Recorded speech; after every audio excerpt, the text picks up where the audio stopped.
Oh, my friends, I do not want to get bogged down here tonight, but I want to just try to go through this as quickly as I can. I told you that every single word that I am going to tell you is taken from this book right here, that is the New Bible for the religious organizations in America, and from the letters and the interrogatories that have been sent to our church from the Internal Revenue Service. There's no doubt in my mind that there is a concerted effort on the part of this government using the Internal Revenue Service and other agencies of the government. And many of you small businessmen especially know what I'm talking about.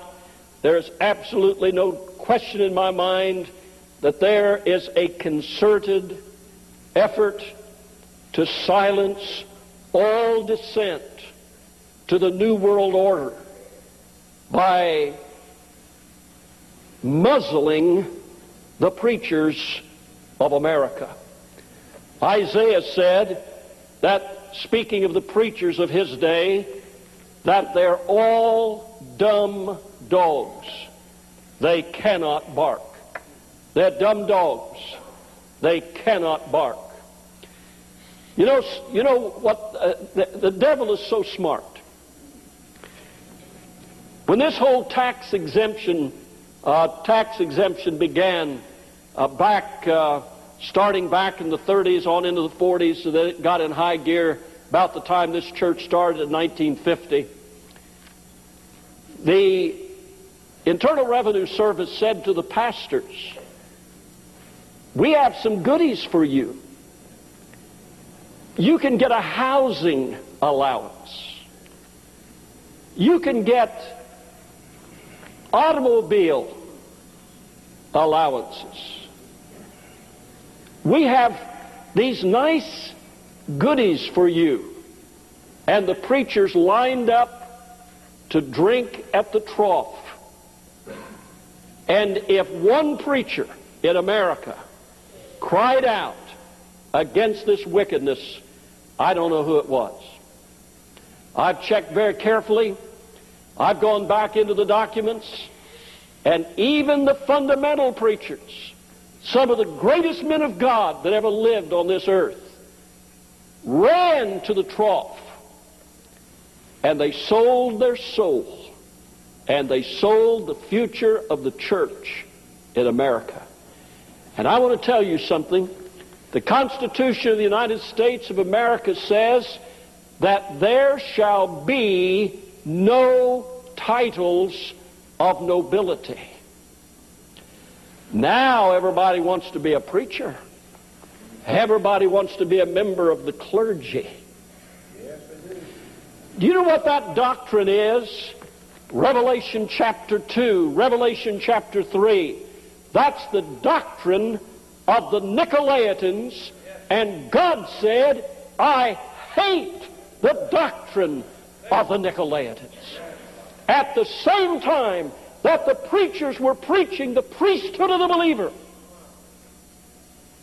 they were participating in the creation of a noble class, and they began to be a part of a group that has always been a part of government, and those are the palace prophets, the palace preachers, the palace priests.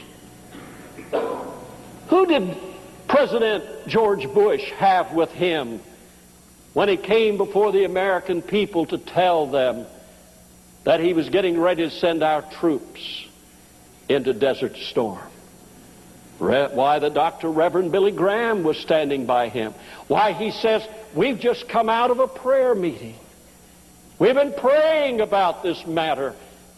And after all, wouldn't that give credence to what he was trying to do if the palace preacher, who somehow now the preachers have become Judas goats. Do you know what a Judas goat is?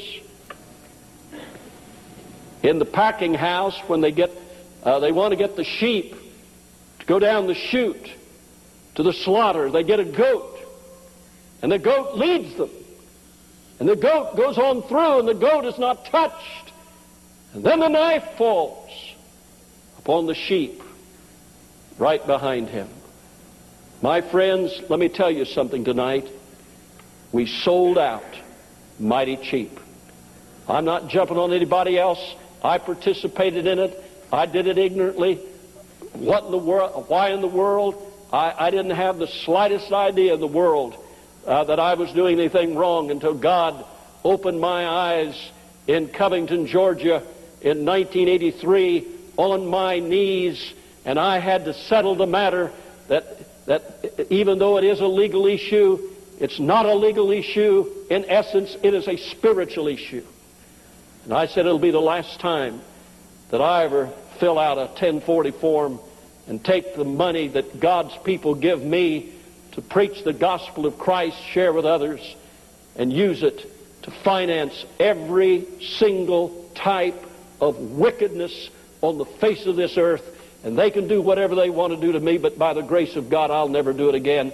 And I've never done it again, and I've kept my promise to God. 30 ways that the IRS is trying to control the churches of America. I have the clippings right here. We're not going to take time to go through all of these clippings, but I have every one of them here.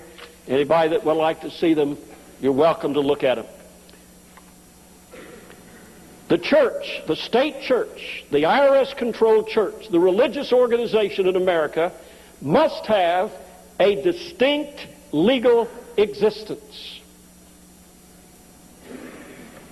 You say, well, what is that? You have to be incorporated according to publication, it's either 518 or 515, the IRS puts out. In other words, for a church to qualify as a religious organization, in other words, for a church to be a church, as far as the IRS is concerned, they have to have a distinct legal existence. You know when the church began? It began in the mind of God before the foundations of the world. But you can't be that kind of a church in America today. Number two, you must have a recognized creed and form of worship. In other words, your creed, your doctrine, and form of worship must be recognized or approved by the IRS. It certainly cannot include partisan politics. You must be totally neutral in your preaching on the great issues of the day. Number three, it must have a definite and distinct ecclesiastical government. That means that they only recognize hierarchical church government. They will not recognize a church that is under the pastoral authority of a pastor, an under-shepherd, under the shepherd, the Lord Jesus Christ. That's Catholic doctrine. That's where that comes from. That's Catholic and Protestant doctrine. The only kind of a church that's going to qualify in America is a Catholic church, a Protestant church that came out, one of the little harlots that came out of the old whore. Number four, it must have a formal code of doctrine and discipline approved by the IRS. It must have a distinct religious history. In other words, it must be a denominational church. It cannot be an autonomous, independent, Bible-believing Baptist church. Number six, it is an organization of ordained ministers, which means that this demands that the church is an organization and not an organism. Isn't it interesting? Charles Haddon Spurgeon was never ordained. Dr. G.B. Vick, pastor of the great Temple Baptist Church in Detroit, was never ordained.